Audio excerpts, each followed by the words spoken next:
Hi everyone, so this video is for my fellow Filipinos. If you're not a Filipino, please scroll up for now.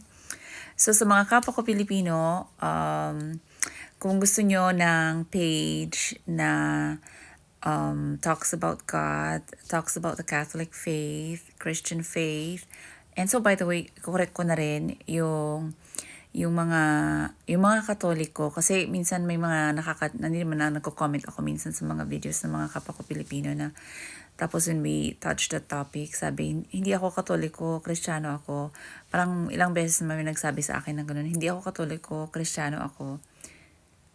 Just to correct, just to lovingly correct, Catholics are Christians. Kumbaga, sila yung sinaunang Kristiyano. In other words, sila yung original Christians. So, Catholics are Christians. So, itong video na to, gusto ko lang invite ko kayo dito sa channel ko kung gusto nyo ng Catholic content, kung gusto nyo ng content about God. Based ako dito sa Canada. Hey Google, stop. Dito sa Canada. Sure, I'm stopping any alarms and timers that are ringing on your smart home devices. Sorry about that. So dito sa Canada ko natutunan. Marami akong natutunan. Cradle Catholic ako. Most Filipinos are cradle Catholic, 'di ba? Hindi tayo na catechize. Pero dito sa Canada ko natutunan yung faith natin. Ang dami-dami kong natutunan dito na gusto kong i-share.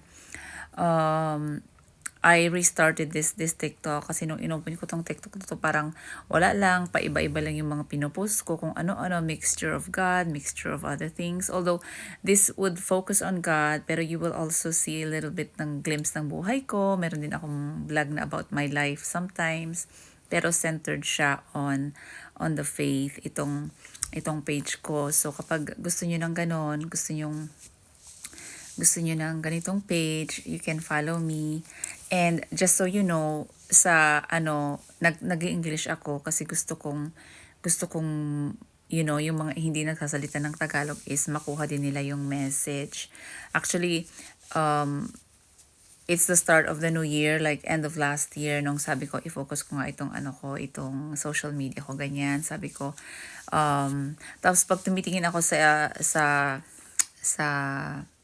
insights ng videos, halos walang Philippines. Yung mga nanonood sa akin, taga-Australia, mostly Australia and New Zealand. Sabi ko, ay, gawa ako ng video at manawagan talaga eh. May nawawala pa.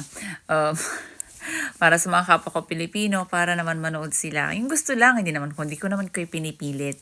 Kung ayaw nyo akong panoorin, kung ayaw nyo ng ganong content, it's okay. Yeah, so just follow me kung gusto nyo ng ganon. Tsaka wag kayo magbabash ha. Walang magbabash sa akin ha. Talagang, kasi baka iiyak ako. Tapos baka i-delete ko na lang to. Ganun talaga eh. So anyway, yeah. Just, you can click a follow and then mag-hi kayo sa comment para naman magkakilanlan tayo. Thank you for listening. Bye.